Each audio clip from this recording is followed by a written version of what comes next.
Welcome back to part 3 of the May edition of the For Real Movie Club. We talked about Land Before Time, we talked about Jurassic Park. We're going to continue on with the Jurassic Park series here and talk about the sequel to it, The Lost World Jurassic Park. Now, this movie came out a couple years later, followed the events of the same film, though, and kept the continuity going and all that. They didn't have reboot crazy ideas back then, and thankfully they had another book that they could base this on, which is different from, Jurassic World's coming out. They're not basing that off of a book. Can we But talk about the book, The Lost World? have you read that one too? Yes. I haven't read that one either, but how does it differ from the movie? It's really hard because I don't remember that much about the book because honestly, nothing happens for the first 200 pages. And I just started skipping through a lot of it. Like, it's crazy, man. And I love Michael Crichton, but it's just they're getting ready to go back. You know what I mean? Like, they're trying to get the team together and the equipment and all this stuff. And it's somewhat similar to the basic plot of the movie. They're going to go and observe and just kind of check things out and blah, blah, blah. Well, shoot me in the face, man. How boring is that? You know what I mean? It's just not a good book. I didn't like it. It's really just drab and, nothing happens the first 200 pages. It's not good. Now, are the characters kind of the same that go with Malcolm? No. They changed that all up for the movie? Yeah. I mean, I don't remember, honestly. I don't even remember if they had the same names or not. I mean, who cares? It's a shame. Like, you would expect naturally, at least back then, that the sequel would just be the same characters again. And, they tried to switch it up. They got Goldblum back, which is, thankfully, they got him back, because he's the saving grace of the film. He is, man. That's exactly what I was going to say. He's really the best part about it. But the supporting characters, it's rough. I mean, they're great actors are involved, and the archetypes, though, are the problem. It's Julianne Moore is Dr. Sarah Harding, the girlfriend that, for some reason, he just didn't know was gone for all this time. Stupid. Okay? Everybody is a moron in this movie. They really are. The only person who isn't is Pete Postlethwaite. Roland Tembo, the game hunter. Oh, yeah. Great actor. Yeah. Great actor. And he's the only one that's like, hey, things are going to go to shit. We should, carry guns. We should do this. We should do that. And thankfully, they don't kill him off. Spoilers, of course. You guys should know by now we do spoilers here. But watching that movie, it was like, all right, this guy's going to get killed, whatever. And he's smart enough not to. But Here's the problem. Here's the biggest problem with the movie. Okay. And I don't hate it. I think there's some entertaining value there for sure. I like part 3 more. I'm not going to say part 3 is great, but it's solid. It's part 2, The Lost World, is too complex. There's too much going on. It's like they had no idea how to get them back on the island. So they had to invent all this convoluted nonsense to get everything going the way they wanted it to be. You know what I mean? There's just too much going on. yeah, there's definitely a lot going on in this movie. And unfortunately, some of the things that they do have going on, totally unnecessary. Like the kid. I'm still perplexed by that. That's what my wife and I were saying. We're like, okay, look, obviously she's adopted, okay, and that's cool. But why? What purpose does she serve? I mean, she does the little gymnastics thing and kicks the raptor. That's her entire contribution to the movie. Yeah. That and fucking up. Yeah, And it's like, I hate characters like that in movies because it's like, I know that you're here to make the plot happen. Like, what the best part about the whole movie, and of course it doesn't end this way because it couldn't, but Malcolm is like as realistic as possible. He goes to there and he's like, all right, we found her. Now we're going to leave because fuck it. This place yeah, is terrible. yeah. He gets it. And it's like, well, if you want to stay, you can stay, but I'm getting the fucking out. The helicopter, I'm getting out of here. I'm taking anybody who can go with me. We're leaving because these are goddamn monsters. And I was here, the other island the last time. They Yep. fucked shit up, and I don't want to do it again. Yeah, like he says to the guy, it's like, oh, this is how it starts. you look at it and it's like, oh my God, it's wonderful. And then there's screaming and then there's running and there's, and you're as the audience watching this movie, you're screaming at them. And when things start to go wrong, like in the truck, when it's falling off the cliff, I'm like, and Julianne Moore falls and hits the thing. I'm like, yeah, that's what you get, dumbass. Like, he told you. Right. You deserve this. I'm sorry. I just have no sympathy for stupid people like that. And they bring the baby T-Rex, and it's like, get it the fuck away from here. Like, it's so dumb. Like, what the fuck was Spielberg thinking? I don't know. It really doesn't feel like Spielberg to me. It doesn't feel like a movie at all. I know. That's another thing we're talking about.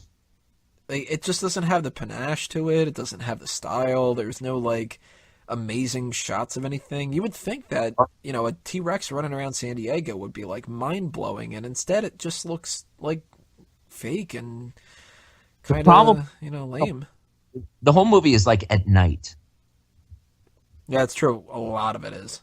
All dark and grimy, and it just doesn't work. I mean...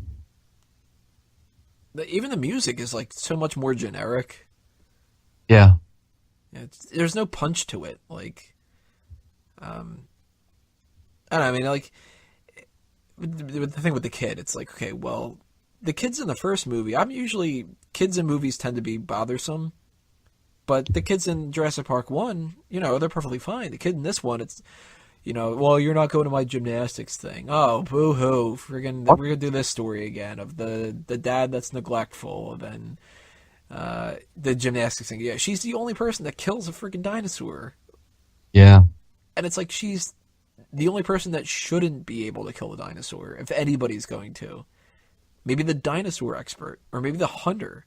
It's the little kid at the gymnastics thing. That was a setup for a joke. Because as it ended, he looked at her and said, they kicked you off the team? That's all it was. It was a setup. And it's like, yeah, they did. Now, can we leave, Dad? Yeah. I just don't get it, man. It's a shame because, you take a movie like Jurassic Park and you do a sequel, it could be amazing. And it's fine for a kid to watch a generic, like, monster movie, but it just isn't great. Yeah. I think rewatching this, I had to stop and I rewatched the other half the next day.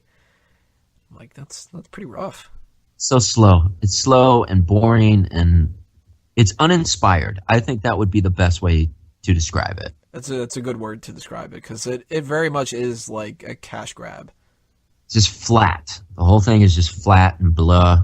And yeah, I like part 3 so much more. You look at like the villainous characters in the first movie, like John Hammond to an extent is a villain in the movie. Sure.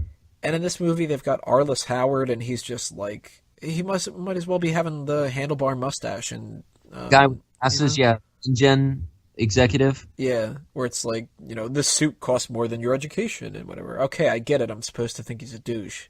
I do. Can he die yet? Like, more. Please beat me over the head about it. It's so frustrating. It's a pain. Like it should be so much better. But there's one part that I really, really like. And it's the only really good thing that I can give them credit for, and that's the scene in the field with the raptors. That is really cool. That's a great shot. The one shot of like you could see the path coming from the raptors toward the people. That alone is like, all right, cool. The grass apart. Yeah. But then they fuck it up and they've got like they kill a dog. You didn't need to kill a dog. Yeah.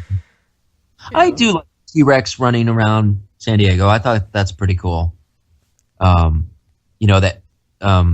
kill another dog because the T-Rex has the doghouse hanging out of its mouth by the chain.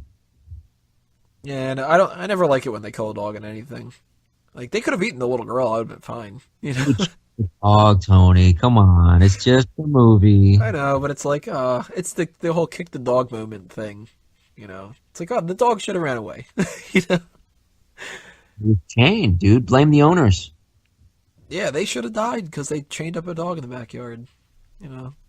Well, maybe they did. They cut from that scene. Maybe the T-Rex ate them. Good. We don't. I hope so. Wrecked their house too. Screw it. But not a big fan of it. There anything else that stands out to you, good or bad? No, I mean, there's a lot of stereotypical characters, you know, and there's so much going on that they didn't quite flush out some of the ideas they had. You know, Vince Vaughn is this Greenpeace guy, and he's, anti-hunter guy, and they have that little argument, and it just goes nowhere. It's like never mentioned again. There's no, what was the point of that? It's like they tried to have these little character moments, and then they just do nothing with them. Yeah, there's not really much that they can build from with the Foundation, but when they've got, little elements like that, it should go somewhere. Like, yeah, have a point. The only thing that they do actually capitalize on, and it's like, it's cheap. Like, if they wouldn't have, you would have been like, oh my god, you can't even do this. Is the second in command guy? I think his name's Dieter. He pisses off the little tiny dinosaurs by shocking them, and then they come back and they kill him. So it's like, good, he was a dick. Yeah, he was. Apparently, that's how Hammond dies in the book of the first movie, right? What's that? Isn't that how Hammond dies in the book for the first Jurassic Park? He gets eaten by the little ones. I can't remember. I think I read something about that. Or maybe a different character though. I think it was Hammond. So they bring that back, and that's fine and stuff, but it's just a pain. Oh, you know what? Actually, there is one other thing I can credit them for that I liked, and that was the cameo of Tim and Lex. Yes. Yeah, they came back right there at the beginning. They just happened to be there hanging out with their grandpa when Jeff Goldblum came over. Yeah. Yes. But, yeah, it's nice to see them. You know what else is really fantastical? The little girl in the beginning of the movie, she gets attacked by those little dinosaurs, and they're like, oh, she's fine. And then they killed Dieter. Like, they eat somebody, 3 times her size. The little girl's okay, though. Like, why not kill the little girl at the beginning of it? Like, that would have made it even more of a reason to go. Yeah. It's just a shame, and it's rough to get through. The reason why I went to go see it in theaters not only was because of the first Jurassic Park being awesome, but I remember specifically walking around a strip mall around my area, and I stumbled across a couple movie tickets that were just on the street. And, I'm a little kid, so I pick up rocks and crap like that, because little kids do that. And I'm like, oh, look at this. There's movie tickets for Jurassic Park. And I was with my mom and my sister at the time, and they're like, just put that down. Like, it's just, dirty movie ticket, whatever. And I'm like, no, I think it's a real ticket. And we're like, oh, crap. Like, there's 2 movie tickets for Jurassic Park that they're going to get started in about 20 minutes. You want to go see the movie? And we're like, yeah, shit. So we just bought another ticket, and, for the price of 1 movie ticket, we're able to go. So I can't complain and be like, oh, we wasted all this money on the movie. But I remember that more than anything else in the movie. Like, that's my go-to memory for Lost World, which is kind of a shame, because you should be thinking of the same thing as, like, the first Jurassic Park movie, where I'm like, oh man, I remember seeing that in the theaters, and I remember buying the toy afterward, and all that other kind of stuff, and it's not that memorable. No. So 0 to 10, what would you give Lost World? Oh, man. Maybe like a 4.5. 4.5, 5. It's not the worst thing in the world, but it's disappointing. Yeah, I think I'm going with a 5 too. It's fine if it's a type of movie that you want to just pop in and watch, but you can't go into it expecting it to be great, especially not anything like Jurassic Park 1. Few films are. It's true. So we have another movie to talk about here, Dinosaur. We might actually go ahead and do another one. We might just do Jurassic Park 3 and throw that extra for you guys. But stay tuned. Click on the next video. We will be right back with Dinosaur, the 4th film of For Real Movie Club.